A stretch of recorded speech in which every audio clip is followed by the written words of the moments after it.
Hello दोस्तों, मैं विक्की शर्मा आप सभी का आपके अपने चैनल पर हार्दिक स्वागत करता हूं। चलिए दोस्तों, जो हमारी प्रैक्टिस चल रही थी आर्टिकल्स की, उसी तरफ बढ़ते हैं। ठीक है, अप्रोक्सीमेटली 40 to 50 सेंटेंस हो चुके हैं। जैसे कि आपको कहा था अप्रोक्सीमेटली 500 सेंटेंसेज होंगे। तो आगे बढ़ते हैं सीरीज में। ठीक है, चलिए देखिए दोस्तों, मैं लिखता हूँ example sentences.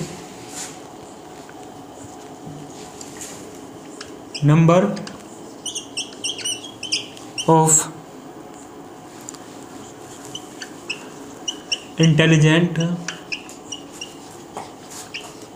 Students is good but none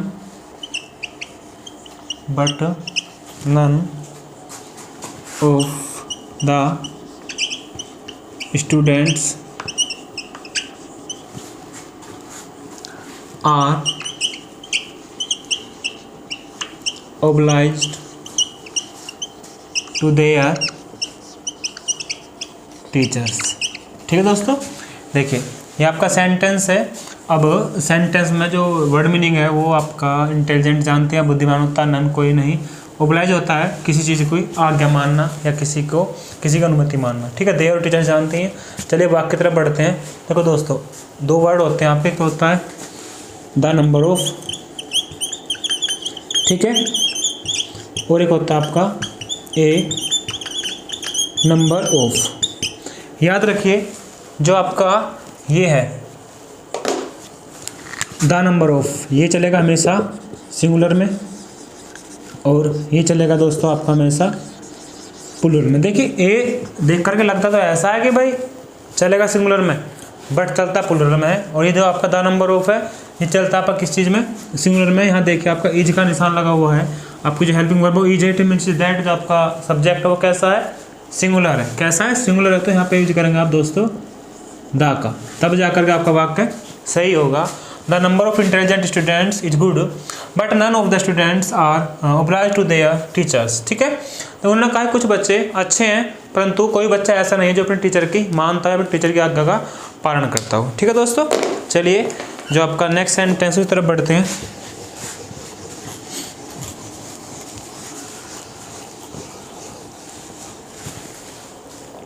अगला वाक्य आपका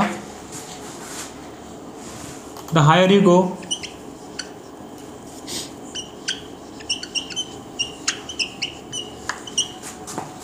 the cooler you will feel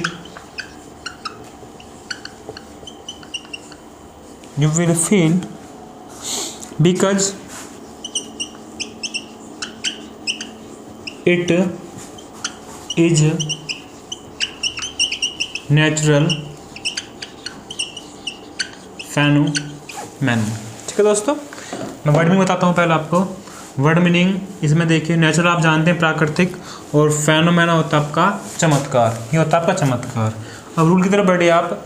देखिए पहले तो मैं आपको ये बता दूं कि आपको ये याद होगा, यह रूल था इंक्रीजिंग और डिक्रीजिंग। ठीक है, इंक्रीजिंग और डिक्रीजिंग की स्थिति में आप क्या करेंगे? आप द यूज करेंगे प्रत्येक एडजेक्टिव से पहले। ठीक है, यहाँ पे देखिए, वो सॉरी यहाँ पे द लगना था, तो यह यहाँ तक तो वाक्य सही। आपका प्रॉब्लम आपकी यहाँ है। अगर आपने किसी नाउन को नॉर्मल यूज किया है तब आप उसके पहले ए या एन का प्रयोग करते हैं। क्या करते हैं दोस्तों? ए या एन का प्रयोग करते हैं, यह दिखाने के लिए कि भाई यह वाक्य जो आपका नाउन है वह सिंगुलर है। तो सिंगुलर दिखाने के लिए भाई इतना यूज करेंगे, इज आ नेचुरल फेनोमेनन। जो आप इसे नेचुरल फेनोमेनन केवल यूज नहीं कर सकते। हाँ, दूसरी बात, जो फेनोमेनन है ना आपका, ये सिंगुलर है। अगर आपको इसका प्लूरल बनाना है तो बस फेनोमेना करते हैं। फेनोमेना इस ओ एन को हटा करके ए लगा देते हैं। देखिए अगर नाउन है, ठीक है, नाउन नॉर्मल आपको दिया हुआ है और आपको सिंगुलर दिखाई दे रहा है, सिंगुलर नाउन को डिनोट करने के लिए हम ए या एन का प्रयोग करेंगे। ठीक है, किसका प्रयोग करेंगे? ए या एन का। और सेकंड रूल मैंने बता दिया, द, इस एडजेक्टिव से पहले भी द का प्रयोग करेंगे और इस एडजेक्टिव से पहले भी द का प्रयोग करेंगे। ठीक है, चलिए अगले वाक्य की तरफ बढ़िए।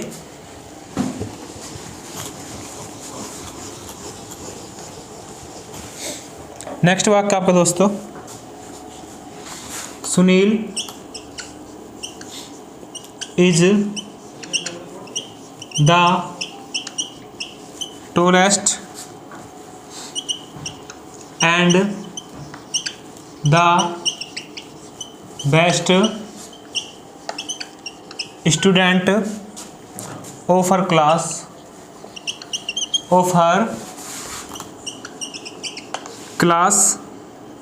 so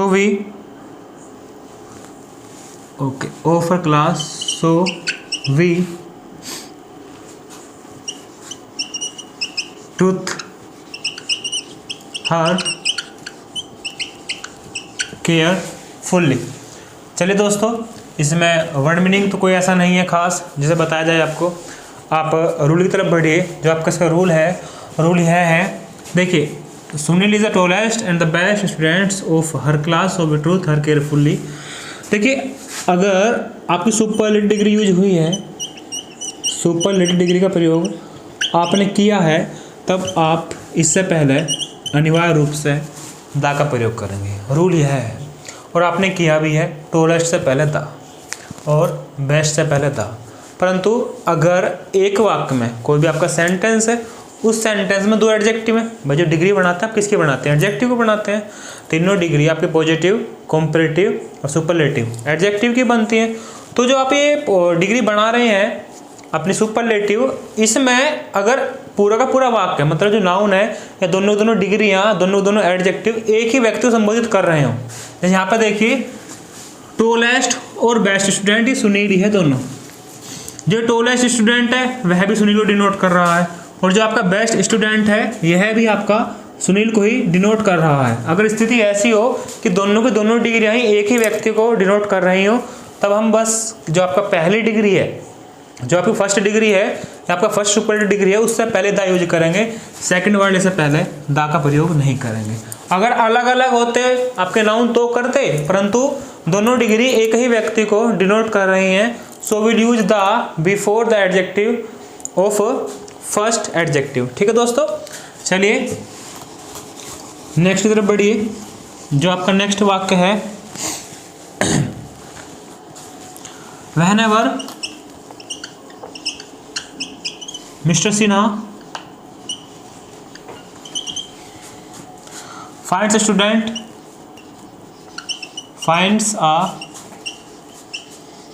student, a teacher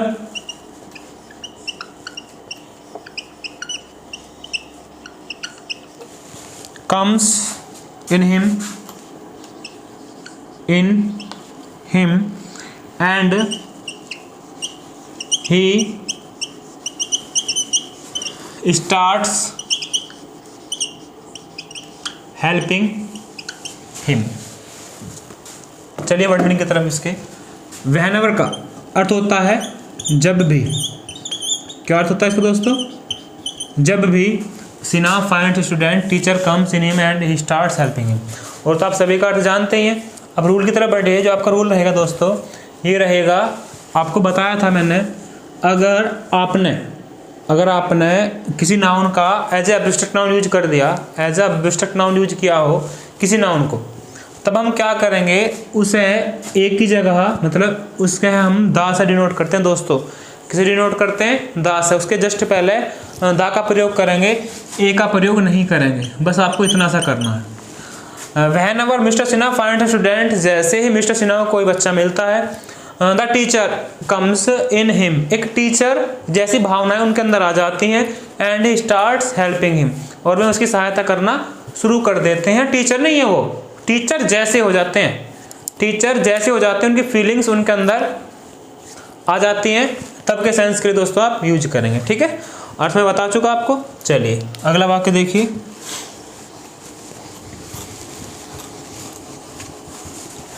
जो अगला वाक्य है आपका वह है, Ganga is one of the longest reverse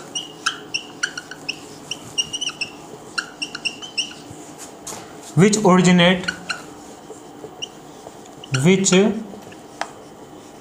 originate from the Himalayas,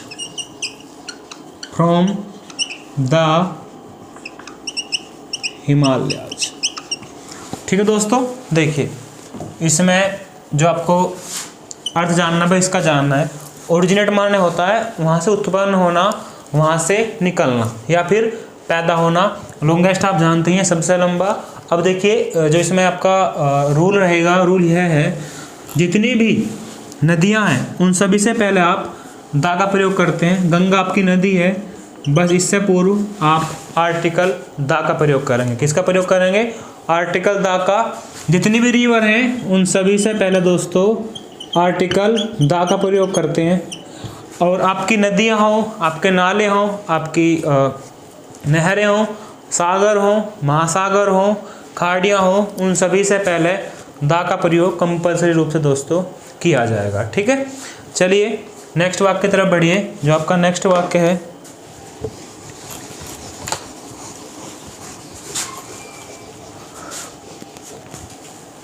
देखिए Sumit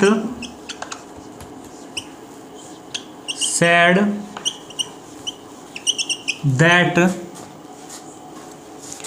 he was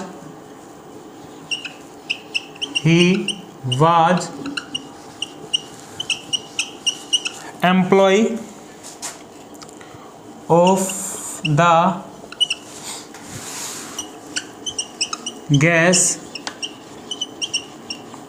company and had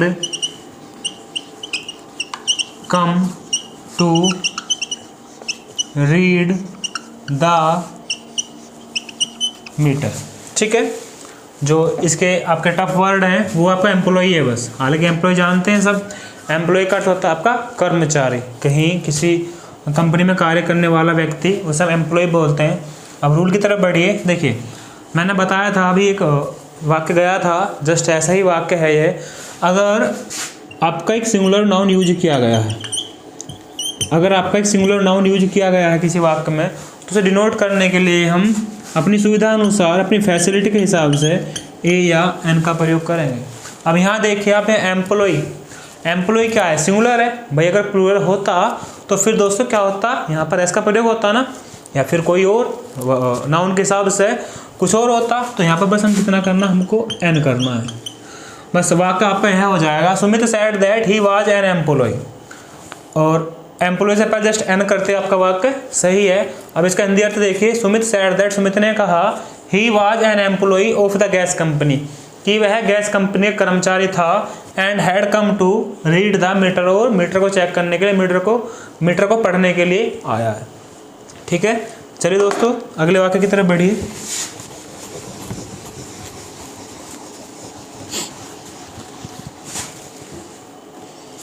next है day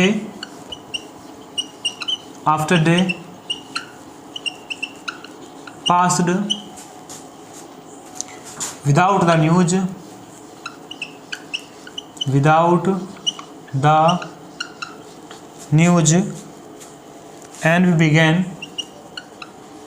and we began to lose hope। Full stop. देखिए कोई वर्ड ऐसा नहीं है, बस होप। हालांकि आप जानते ही हैं होप का अर्थ होता है अपेक्षा या फिर आशा।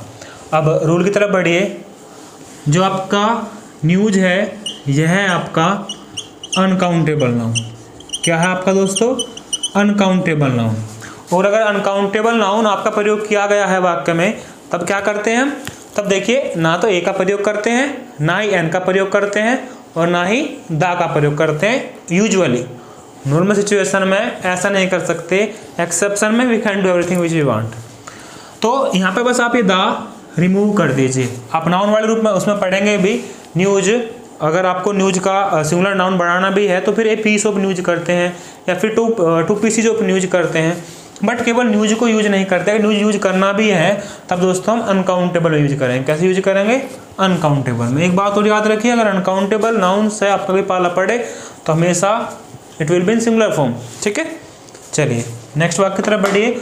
और मैं इसका आपको हिंदी अर्थ दिखा दे रहा हूँ। डे आफ्टर डे पास्ड, दिन प्रतिदिन बीतते चले गए, मतलब एक के बाद एक दिन बीतते चले गए। विदाउट द न्यूज, बिना न्यूज के, बिना समाचार के। And we began to lose hope, और हमने आशा को खोना शुरू कर दिया, मतलब हमने आस छोड़नी शुरू कर दी कि भाई अब ऐसा होगा। बिना न्यूज के दिन प्रतिदिन बीतते चले गए और हमने आशा खोनी भी शुरू कर दी थी। ठीक है दोस्तों, चलिए अगला वाक्य है आपका, Ruby's aunt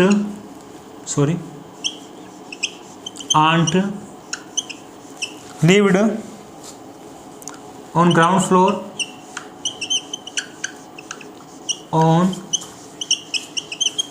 floor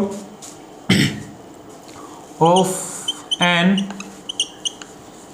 old house on the river Ganges. On the river Ganges, and then you will use full stop. चलिए, इसका कोई वर्ड तो ऐसा नहीं है जो आपको बताया जाए, सीधा रूल की तरफ कूच करते हैं और रूल की तरफ बढ़ते हैं। देखिए आपको करना क्या है, Ruby's aunt lived on the ground floor. देखिए जो आपका ग्राउंड फ्लोर है, इससे पहले आप क्या यूज करेंगे, आप यूज करेंगे द। अब बात यह रही क्यों, वाई। भाई हर क्वेश्चन से जैसे ही आप क्वेश्चन पुट अप करेंगे तो पता तो चले कि भाई आपने ये चीज़ यूज क्यों की, या फिर ऐसा परिवर्तन आपने वाक्य में क्यों किया। हम द क्यों लगाएं ग्राउंड से पहले, इसका मैटर आपको पता है। मैंने बताया था कि भाई अगर कोई चीज़ आपने स्पेसिफाई कर दी तो उससे पहले आप द का प्रयोग करेंगे। अगर आपने किसी चीज़ को स्पेसिफाई कर दिया तब आप उससे पहले द का प्रयोग करेंगे, और यह चीज़ उससे मैच खाती है। आपको याद है ऑर्डिनल वाला है। और एक बात और, एक तो ग्राउंड, इससे पहले एक सिक्वेंशियल एडजेक्टिव है दोस्तों, और आपका टॉप, इन दोनों से पहले ही आप द का प्रयोग करेंगे। द टॉप फ्लोर और the ground floor. Ground floor जानते हैं ना, जो सबसे नीचे का फ्लोर होता है। एक बात और, दो वर्ड एक साथ हैं, ये होमोफोन्स हैं। एक तो ये, मैं आपको होमोफोन्स के साथ साथ बता दूंगा। फ्लोर, एक आपका ये फ्लोर, जो आपका यह फ्लोर है, ये आपका फर्श है, ठीक है, जिस पर जो आपके मतलब मकान में गिरा हुआ होता है, डला हुआ होता है, आपका फर्श है। और ये फ्लोर आपका होता है दोस्तों आटा, जिससे चपातियाँ बनती हैं, जिससे खाना बनता है, ये वो फ्लोर है। याद रखना, दोनों होमोफोन्स हैं, दोनों ही दोस्तों आपके फ्लोर हैं। रूल क्लियर हुआ। चलिए मैं आपको हिंदी अर्थ बता देता हूँ इसका। Ruby's aunt lived on the ground floor. Ruby की जो आंटी हैं, जो चाची हैं, वो ग्राउंड फ्लोर पर रहती हैं। ऑफ एन ओल्ड हाउस, एक पुराने मकान की। On the river Ganges, Ganga पर, मतलब गंगा के आसपास कोई ऐसी पुरानी बिल्डिंग है जहाँ पर रूबी की आंटी रहती हैं। ठीक है दोस्तों, चलिए अगले वाक्य की तरफ बढ़िए, जो आपका नेक्स्ट है।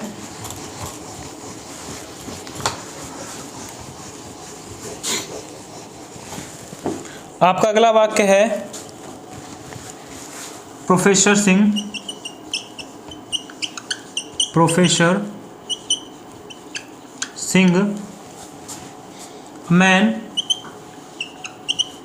man who discovered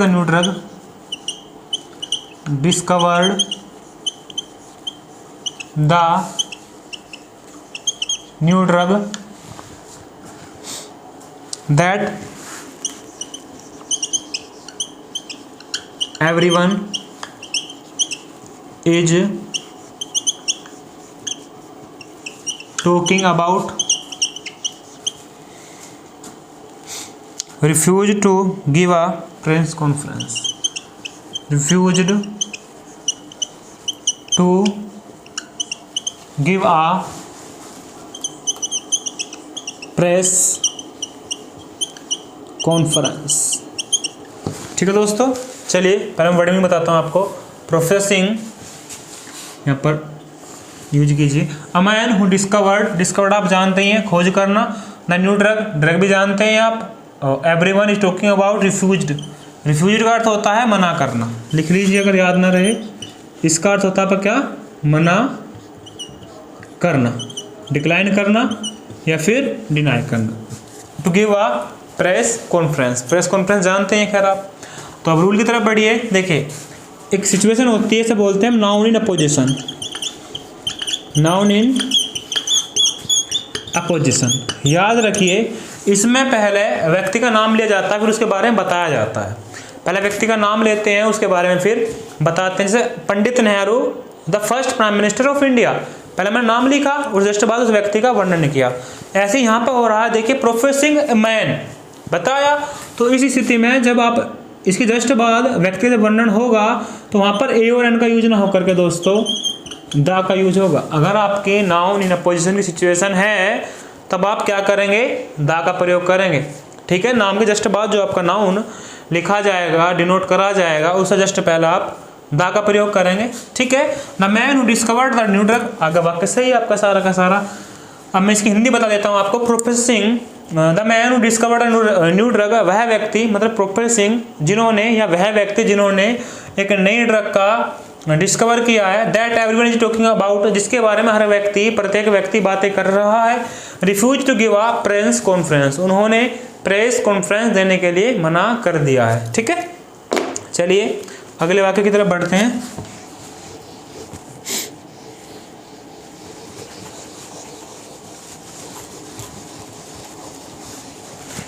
नेक्स्ट वाक्य दोस्तों आपका, leave your coat in the cloak room, don't bring them, don't bring it into theatre. ठीक है, लीव माने छोड़ना होता है, क्लोक रूम आप जानते हैं, don't bring to theatre, theatre जानते हैं, पहले सुनते आए थिएटर। इसका जो रूल है, रूल इतना है बस, अगर सिनेमा वर्ड आया है या फिर थिएटर आया है, उन दोनों से पहले दोस्तों आप आर्टिकल द का प्रयोग करेंगे। क्या करेंगे, आर्टिकल द का प्रयोग करेंगे। बस थिएटर से पहले आपको द ऐड करना है और आपका वाक्य सही है। ठीक है, चलिए मैं इसका हिंदी अर्थ बता देता हूँ। Leave your coat in the cloak room, अपना कोट क्लोक रूम में छोड़ दीजिए। Don't bring it into the theatre, इसे थिएटर में मत लेकर के आइए। ठीक है, चलिए अगले वाक्य की तरफ बढ़ते हैं।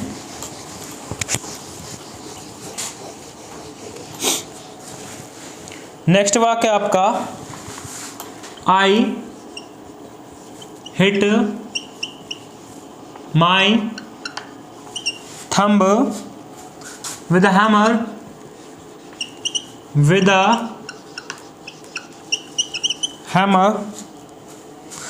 when I was hanging the picture, when I was hanging the picture। ठीक है, देखिए थंब जानते हैं आप, अंगूठा होता है, हैमर हथौड़ा होता है, और when I was hanging means लटकाना होता है। एक बार बताऊं, दो वर्ड होते हैं, चलिए बात करते हैं उनके बारे में। एक हैंग और जस्ट इसके बाद भी इसका भाई दूसरा भी हैंग। एक जाता है आपका लटकाने के सेंस में और एक जाता है आपका फांसी देने के सेंस में। देखिए अगर हैंग, हंग, हंग, वो तो होगा आपका लटकाने के सेंस में। ठीक है, और दूसरा हैंग, हैंग्ड, हैंग्ड हो जाएगा आपका फांसी देने के सेंस में। दोनों को अलग अलग याद रखना। ठीक है, तो यहाँ पर आपका जो वाक्य है, hit my thumb with a hammer when I was hanging the picture, यहाँ पर इस वाक्य में कोई भी गलती नहीं है। मैं इसका अर्थ आपको बता दे रहा हूँ, यह वाक्य आपका पूर्णतः सही है। और याद रखिए आप, मैं जो बताना चाह रहा हूँ, ये कहना चाह रहा हूँ, इसकी हिंदी जो है, मैंने अपने अंगूठे को किससे, एक हमर से मार लिया, हमर से उसने चोट लगवा ली। When I was hanging the picture, जो पिक्चर को टांग रहा था। ठीक है, चलिए आगे बढ़िए।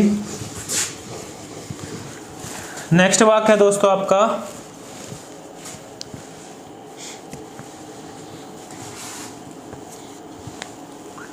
One of my friends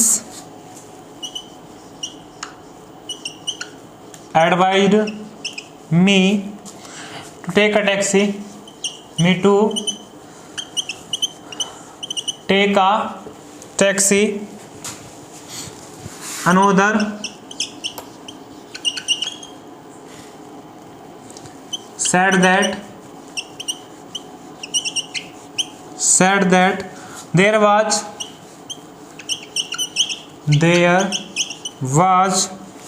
quite good बस सर्विस। देखिए इसमें कोई वर्ड है एडवाइस, जानते हैं आप, सलाह देना। मैं आपको बता चुका हूँ भाई ADVISE है, यह आपका वर्ब है, और ADVICE है, CE है, ये दोस्तों आपका क्या है, नाउन है। दोनों में अर्थ है और डिफरेंस प्रैक्टिस है।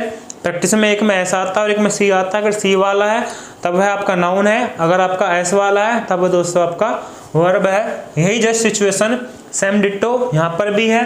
तो take a taxi another said that there was quite a good bus service. देखिए इसका जो वाक्य में प्रॉब्लम है वो ये है यहाँ पर, बस आप ए एडजेक्टिव का प्रयोग करेंगे।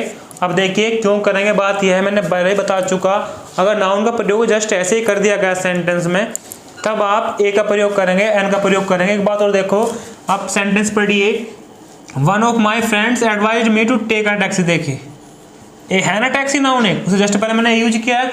मेरे एक दोस्त ने मुझे सुझाव दिया कि भाई टैक्सी ले ले।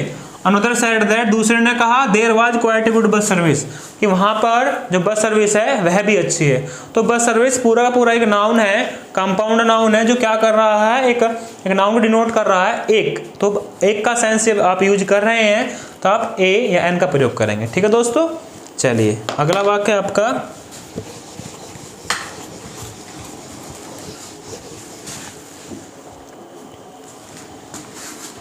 Eight Haridwar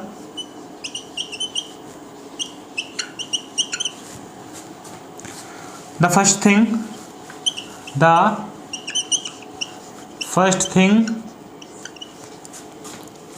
that hits the eye is the presence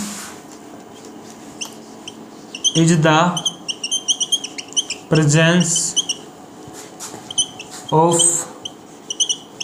the Ganga.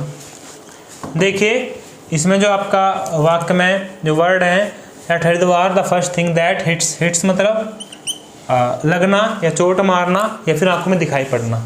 The high is the presence, जानते हैं उपस्थिति, ऑफ द गंगा। ठीक है, अब उसकी तरफ बढ़िए, शुद्धि की तरफ। करेक्शन क्या है इसमें, at Haridwar the first thing that hits the eye is the presence of the Ganga. Clear, यहाँ पर आपकी कोई भी गलती नहीं है, नो एरर। वाक्य आपका पूर्णतः सही है। मैं आपको इसका हिंदी अर्थ से रूबरू करा दे रहा हूँ। जो इसका हिंदी अर्थ है वह है एट हरिद्वार, हरिद्वार में या हरिद्वार पर। The first thing that hits the eye, जो पहली चीज़ है या पहली वस्तु है जो आंखों को लगती है या फिर से आंख देखती हैं या जहाँ पर आंखें पड़ती हैं, is the presence of the Ganga, वह गंगा है। क्या दोस्तों, वह गंगा है। चलिए दोस्तों नेक्स्ट वाक्य की तरफ बढ़िए।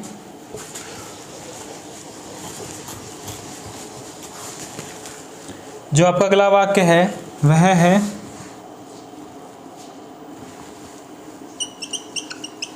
Last night I bought a pen an inkpot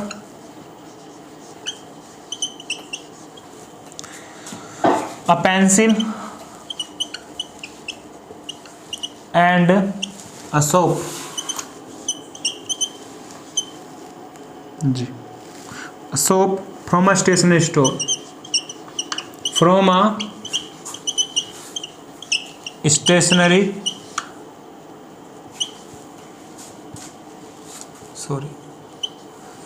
store। ठीक है दोस्तों, चलिए देखिए इसमें जो वर्ड है आपके बाउट जानते हैं आप, खरीदने की सेकंड फॉर्म है पेंसिल एंड सोप। सोप जानते हैं साबुन होती है, एक सोप की साबुन होती है SOAP, एक सेकंड आपकी SHOP। सोप का होता है आपकी दुकान, जो किराने की दुकान होती है आपके घर के आसपास है, वह सोप होती है। फ्रॉम अ स्टेशनरी स्टोर मतलब जहाँ पर सामान लेते हैं ना, वो उस सेंस में। अच्छा देखिए, अब मैं इसका आपको करेक्शन बताता हूँ। करेक्शन में आपको दोस्तों देखिए, जो आपका ये सोप है ना, ये आपका क्या है, अनकाउंटेबल नाउन है दोस्तों, क्या है, और अनकाउंटेबल नाउन है, और अनकाउंटेबल नाउन से पहले ए एन और दा का प्रयोग वर्जित है, उसका प्रयोग नहीं करते, हम नहीं करते, ठीक है। तो याद रखिए, जो आपका सोप है वो क्या अनकाउंटेबल नाउन है, तो इससे जस्ट पहले आप ए को हटा दीजिए। क्या करेंगे, हटा दीजिए।